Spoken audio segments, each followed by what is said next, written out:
안녕하십니까. 한시 작법 쉽게 짓는 방법에 대한 시간입니다. 자, 이 한시라는 것은 사실은 시 짓는 것이 어렵다고들 하지요. 물론 그렇습니다. 한문을 10년, 20년 하신 분들도 한시를 지을 줄 모르는 분들이 많기 때문에 그렇죠. 그렇지만은 이게 그렇게 어려운 것만은 아니에요. 그 짓는 요령을 터득하는 게 이제 조금 까다롭긴 하지만은 하다 보면은 우리가 웬만큼 지을 수 있는 것이 바로 이 한시입니다. 그래서 지금부터 오늘 이 시간부터 10시간에 걸쳐서 제 강의를 들으면은 아마 한시 짓기에 대해서 자신이 생길 것입니다. 자, 그렇다면 먼저 오늘 오리엔테이션 시간이기 때문에 이 한시 짓는 법에 대한 개략적인 얘기를 먼저 하고 넘어가겠습니다. 그래서 10시간을 잡았는데 1교시는 오리엔테이션 시간, 오늘 이 시간은 다음 2교시는 한시란 무엇인가, 그 다음에 3교시에 한시 감상 첫 번째 시간, 그 다음에 4교시는 한시 감상 두 번째 시간, 그리고 5교시에 한시 짓기로 들어갑니다. 물론 이제 오원시만 먼저 지어보겠는데요. 그러니까 불과 한시가 무엇인가 시작을 했는데 지나서 네 번째 시간에 이 오원시를 지을 수 있다는 얘기예요. 그 다음에 6교시에 한시의 시상전개와 규칙이 좀 까다로운데 이걸 그 시간에 익히도록 하겠습니다. 그 다음에 7교시 한시 감상, 7원절구를 감상하면서 분석해 볼 겁니다. 또 8교시에는 7원율시에 대한 감상과 분석을 하게 될게요. 그러면 8째 시간까지 해서 감상과 분석이 끝나고 9째 시간에 그 어렵다는 7원시까지 지을 수 있도록 그렇게 됩니다. 즉 7원율시까지. 그리고 마지막 10번째 시간에서는 요즘에 전국적으로 많이 실시되는 한시 백일장시, 자, 주제를 가지고 어떻게 잡아서 써야 될 것인가 하는 내용으로 해서 마치도록 하는데, 자, 그 어려운 한시를 이 10시간 동안에 어떻게 마칠 수 있겠는가? 물론 규칙만 알고 한시 짓는 방법만 안다고 해서 한시를 지을 수 있는 건 아닙니다. 꾸준히 노력을 해야죠. 그러니까 그 요령만 알게 되면은 그 다음부터서는 본인들이 알아서 열심히 연습을 하면은 한시를 쉽게 지을 수 있게 됩니다. 자, 그러면 저하고 따라서 일단 한번 10시간 동안 한시 작법에 대해서 연구를 해 보도록 하겠습니다. 자, 먼저 한시 한 수를 볼까요? 중국 최고 지도자들이 다투어서 인용한 한시라고 그렇게 되어 있죠. 자, 등관장루라. 관장루에 오를 등자가 있으니까 올라서, 이건 왕지환이라는 688년에 742년까지 살았다 하니까 이건 성당시대를 얘기합니다. 자, 성당시대는 어떤 시대냐 하면은 중국의 당나라 시대의 시가 지금까지도 아주 유명한 시인들이 많은 걸작들을 남겼기 때문에 당시 하면 아주 유명합니다. 당나라 때의 시. 근데 이 시기를 네 시기로 나눕니다. 자, 초당, 성당, 중당, 만당, 이렇게 당나라 때의 시기를 네 시기로 나누는데, 초당 시기는 713년까지를 초당 시기로 봅니다. 성당 시기를 766년까지, 중당 시기를 835년까지, 만당 시기를 나머지 907년까지로 보는데, 자, 이 왕지환이라는 시인은 742년에 졸했기 때문에 742년 같으면 성당 시대로 속한다고 하겠습니다. 그래서 성당 시대의 시인인데, 성당 시대는 이태백이라든가 두보라든가 아주 유명한 시인들이 있었죠. 시선인이, 시성인이 이런 칭호로 불릴 만큼 유명한 시인들이 있었는데, 여기에 걸맞을 만큼 왕지환의 시도 아주 뛰어났습니다.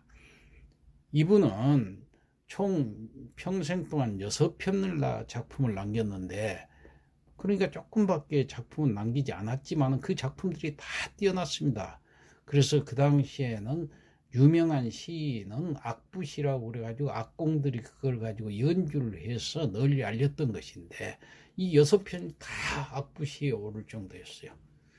그 중에서도 지금 현재까지도 중국에서 가장 애송되고 있는 첫 번째 시가 바로 이 등관장루라는 시예요.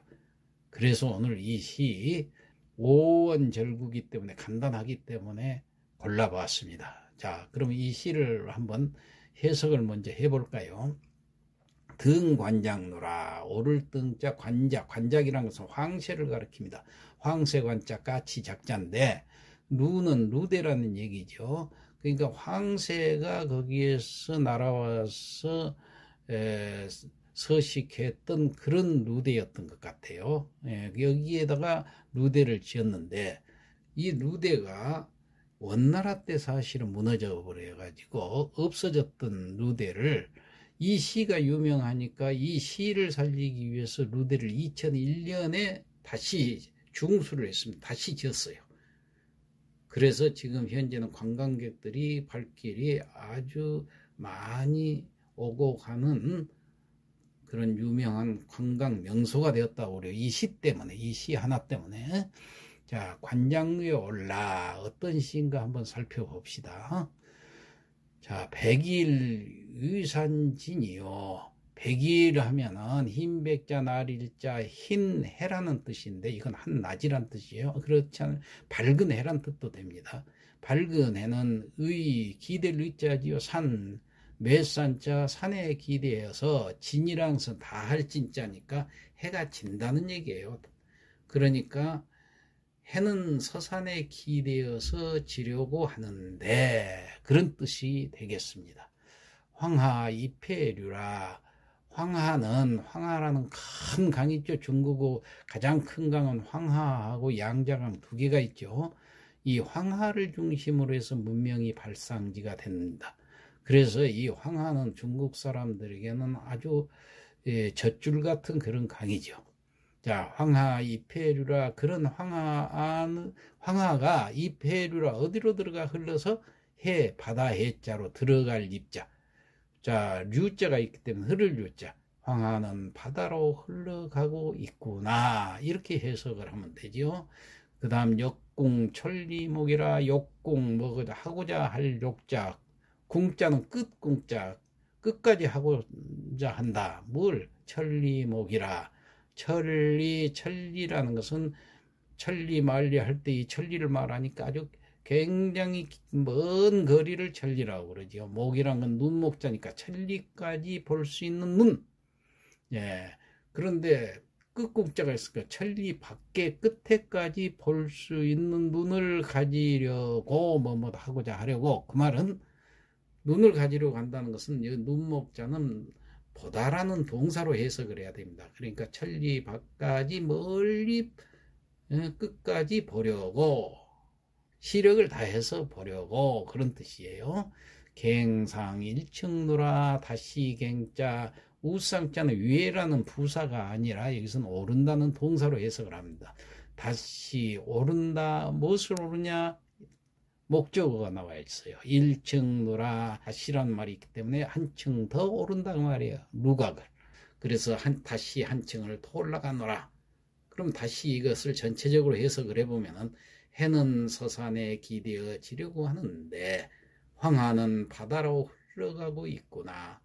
천리방 멀리까지 보려고 다시 한층을 더 올라가노라. 뭔가 아주 장엄한 어떤 시에서 그런 의미가 풍기지요.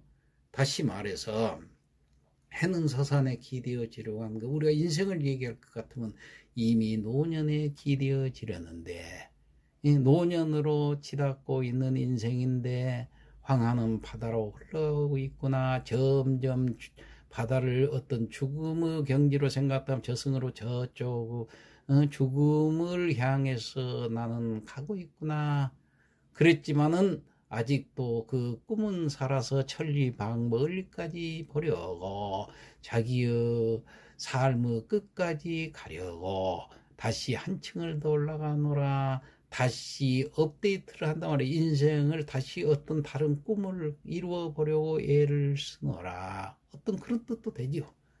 예, 그런데 단순히 그런 뜻만 가지고 있는 것이 아니라는 것을 우리가 알 수 있는 것이, 자, 이 시는 그 직접 한시를 짓고, 한시 아주 미쳤던 그 한시광이라는 평을 듣는 그 모택동이 평소에 아주 애송했던 시라고 그래요. 그뿐 아닙니다. 중국의 지도자들 중에서 장쩌민이라는 지도자는 1996년에 인도 방문할 때 인용을 했어요. 이 시를 가지고 가서. 또 후진타오라든가 원자바오라든가 그 중국 지도자들은 대만을 갔을 때라든가 또 미국 대통령하고 서로 만나서 회담을 할 때라든가 이럴 때 서로 관계 진전을 기대하기 위해서 이 시를 가지고 단골로 인용을 했다고 그래요. 그 인용한 구절이 바로 이 삼사구입니다. 삼사구 다시 한번 볼까요? 욕궁 천리목이요 갱상일층노라. 천리밖 멀리까지 보려고 다시 한 층을 더 올라가노라. 예. 자, 지금까지의 관계를 더 진전시키기 위해서 한 단계 더 성숙시켜서 두 나라 사이의 그 발전을 더욱, 또 친교를 더욱 성숙시키기 위해서 한 단계를 더 올라가는 이런 회견장이다 하는 의미를 여기다 부여를 해주려고 이 중국 지도자들이 다른 나라 국가 원수들을 만나면 꼭 이 시를 인용을 했던 거예요. 자, 최근에는 2013년이었습니다. 6월 달에 박근혜 대통령이 방중을 했을 때 시진핑이 이 시가 들어있는 그 서예 작품을 선사했어요. 그렇다면 그 무슨 뜻일까요? 우리 한중 양국의 발전을 더 한 단계 더 성숙되기를 기원한다. 다시 말해서 다시 한 층을 더 올라가노라 하는 갱상일축노라는 그 메시지를 거기다 담은 거라고 그렇게 보면 되겠죠. 자, 그 다음 또 메시지가 강한 교훈적인 한시 한 수를 또 살펴보도록 하겠습니다. 답설야중가라는 이 서산대사 휴정이죠. 예, 휴정의 시인데 이 시는 그 휴정이 임진왜란 때 73세의 노구로 승병을 모집을 해가지고 한양 수복에서 아주 큰 공을 세웠었던 것이죠. 그래서 이 휴정대사, 서산대사라고 할 것 같으면은 아주 의병장으로서도 유명한 그 역사의 기록물로 남아있죠.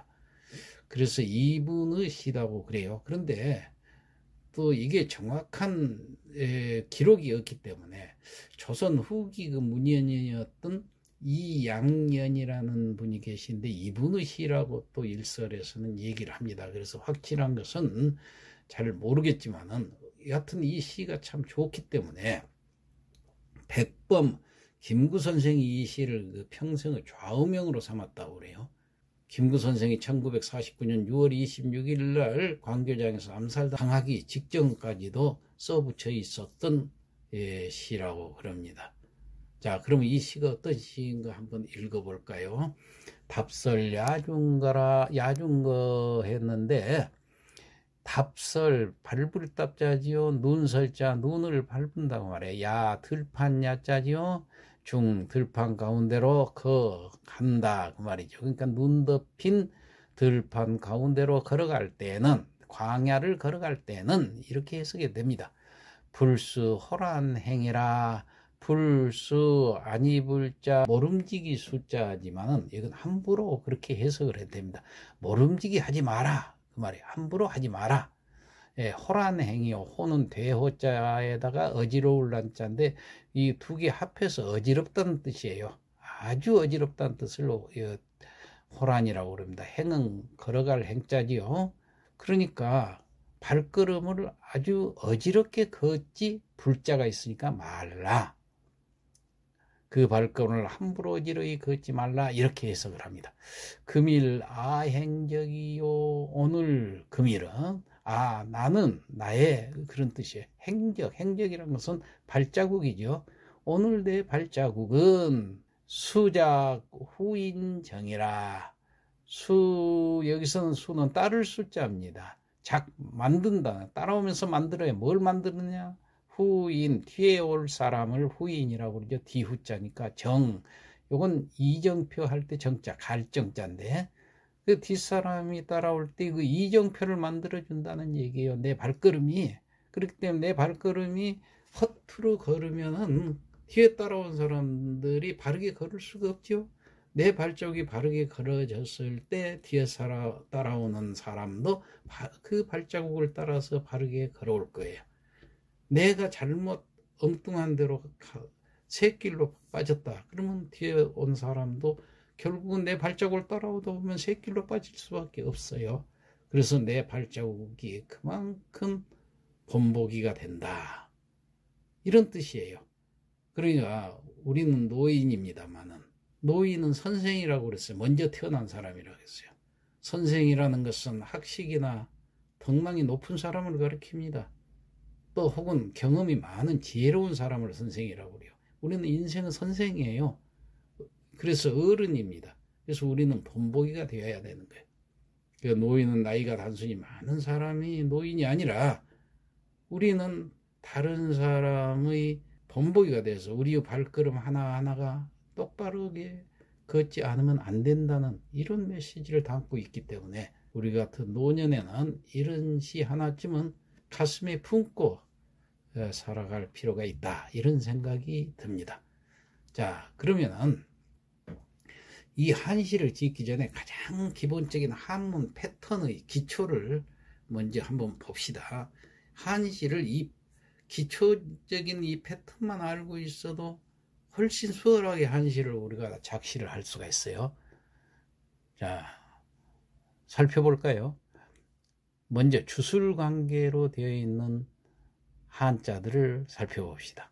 천고, 하늘 전 높을 고, 하늘이라는 명사, 높다라는 동사, 그래서 주어 수어 관계가 되죠. 그래서 주술관계, 하늘이 높다. 마찬가지로 춘래, 봄 춘자, 올래자, 봄이 올래자는 동사이기 때문에 오다. 그 다음에 조비, 세조자, 날비자, 새가 날다. 주술관계죠. 주어, 동사. 그 다음에 산고, 산이 높다. 그 다음 문장이 하나 나왔네요. 공자 성인야라. 공자라는 인물이 바로 주어가 되죠. 성인이라는 것은 여기서 성인이라는 명사로 하는 것이 아니라 뒤에 야자가 있기 때문에 야가 어조사인데 어조사가 있기 때문에 무엇이다 그런 뜻이요. 성인이다 하고 붙여서 동사 역할로 해석을 하면 됩니다. 공자는 성인이다. 그 다음 명사, 대명사 등을 꾸미는 경우입니다. 봅시다. 황국, 누루황자, 국화국자. 국화라는 것을 꾸며주는, 수식해주는 거예요. 어떻게 꾸며져? 그 국화가 빨갛게 생겼느냐, 노랗게 생겼느냐, 파랗게 생겼느냐. 노랗게 생겼죠. 노란 국화, 그 노란이 하나의 수식어, 다시 말해서 형용사 역할을 하고 있어요. 국화라는 명사를 꾸미고 있죠. 그 다음 백운, 흰 구름, 여기 희다는 백자가 구름이라는 명사를 꾸미고 있어요. 그래서 백이 형용사 역할을 하고 있습니다. 그 다음 동사나 형용사를 꾸미는 경우가 있어요. 자, 서행, 천천히 서자, 갈행자, 가다라는 동사가 있어요. 동사를 꾸미는 것이 바로 천천히, 그러니까 부사 역할을 하죠. 필공, 반드시 필자, 갈 것자. 여기서도 반드시가 부사 역할을 해요.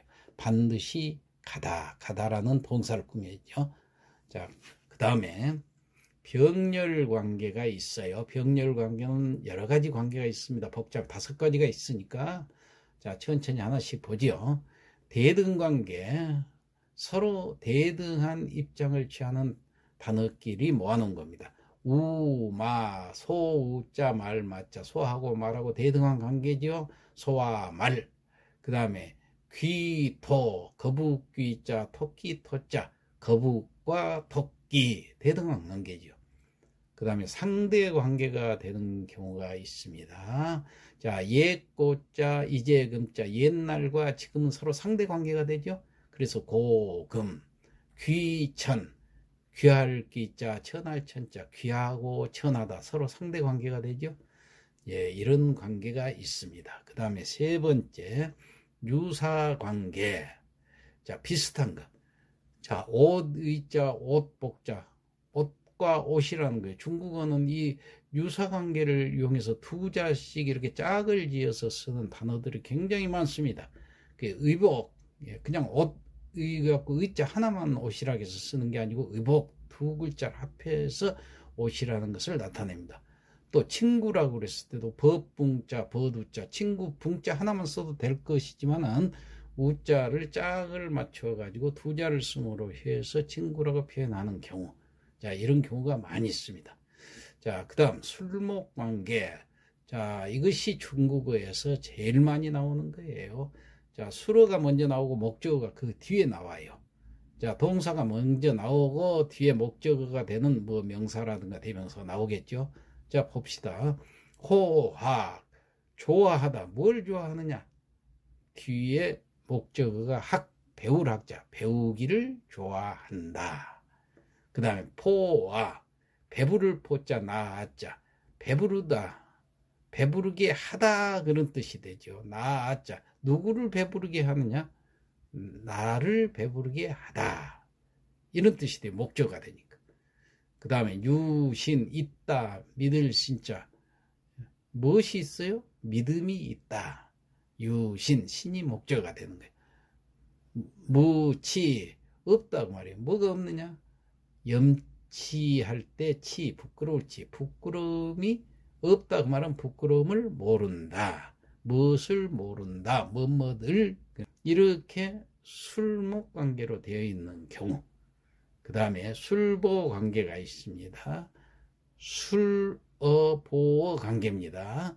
자, 그러니까 여기서는 술어가 술목 관계일 때는 술어가 타동사가 됐겠죠. 근데 여기는 술보 관계이기 때문에 자동사가 되는 겁니다. 있을 제자, 있다, 이것만으로서도 동사 역할을 하는데 뒤에 보어가 따라 붙었으니까 같이 해석을 하면 돼요. 위, 자리, 자리에 있다. 그 다음에 여시, 같다, 같을 여자만으로도 자동사 역할을 하는데 시가 있으니까 화살시, 화살과 같다. 자, 이러한 관계가 술보 관계다. 그 다음 주술목 구조가 있습니다. 이건 문장으로 되어 있기 때문에 구조로 봅니다. 군자, 우도라. 자, 군자라는 명사가 있고 우는 근심하다. 도가 있으니까 도를 근심하다. 군자는 도를 근심한다. 그런 뜻이 되겠어요. 그러면 도가 목적어가 되죠. 예, 군자가 주어가 되죠. 우가 수어가 되죠. 예, 주술목 구조가 되는 거예요. 그 다음 군자유 대도라. 군자는 있다, 그 말이에요. 뭐가 있느냐? 대도, 큰 길이란 뜻인데 큰 길이란 것은 바른 길이란 뜻이에요. 사람이 마땅히 해야 할 바른 길, 그러니까 군자는 바른 길을 가지고 있다. 예, 이렇게 해석을 하면 주어가 군자, 유가 있다라는 수어, 대도가 목적어, 이런 형식이 구조가 되겠습니다. 그 다음에 주술보 구조, 이번에는 보가 나오는 구조예요. 천리지행 시어 족하라. 자, 천리지행이라는 것이 묶어서 하나의 주어 역할을 하는 거예요. 천리를 가는 길, 그 말이에요. 천리길이다, 그 말이에요. 천리길도 시작된다, 이게 수어예요. 시작된다. 어디에서라는 전치사가 있죠. 여기서부터 족하까지가 보 역할을 합니다. 그러면 족은 발족자, 아래 하자, 발 아래, 어가 뭐뭐에서니까 발 아래에서 시작된다. 그러니까 천리길도 발 아래에서부터 시작된다. 발을 띄지 않고는 천리길을 갈 수가 없어요. 야, 발 아래에서 이렇게 움직여 줘야만이 천리길도 갈 수 있어요. 이것은 천리길도 한 걸음부터라는 우리 속담이 있죠. 그것과 똑같은 거예요. 그 다음 양약 고구라. 양약 좋은 약 이게 주어가 되죠. 고다 쓰다 이게 수어가 되죠. 구가 보호 역할을 합니다. 어가 전치사가 있고 뒤에 구라는 입이라는 명사가 있죠. 이게 보호 역할이에요. 그러니까 양약 좋은 약은 쓰다. 뭐에서 써요? 입에서 쓰다. 예, 입에 쓰지만은 좋은 약이다 그런 얘기예요. 그 다음 마지막으로 주술목보 구조가 있습니다. 형제 투금 어수라. 형제가 주가 되죠. 형과 동생이. 투금 투는 던질 투자 던졌다는 수로가 되죠. 금 뭘 던졌느냐 목적어가 되죠. 금을 던졌단 말이에요. 그런데 그 뒤에 어수가 나오는데 어수가 바로 보호가 됩니다. 영어로 말하면 그러니까 문장 5형식이 되네요. 어수 무엇에 물에다가 던졌다고 말이에요. 어라는 물 앞에 전치사가 있으니까. 그러니까 형제는 물에다가 금을 던져버렸다. 그러니까 형제가 주어 투가 던질 투자가 수러 쇠금자가 목적어 어수가 바로 보호 역할을 한다는 거예요. 그래서 주술 목보 구조가 됩니다. 마지막으로 하나만 더요. 공자 물례 어노자라. 공자는 주어가 되죠. 물었다 그 말이에요. 뭐에 대해서 물었느냐 예에 대해서 이게 목적어예요. 노자 누구에게 노자에게 예에 대해서 물었다. 그 보고가 되죠. 그래서 주술 목보 구조가 된다. 오늘 여기까지 하고 마치겠습니다.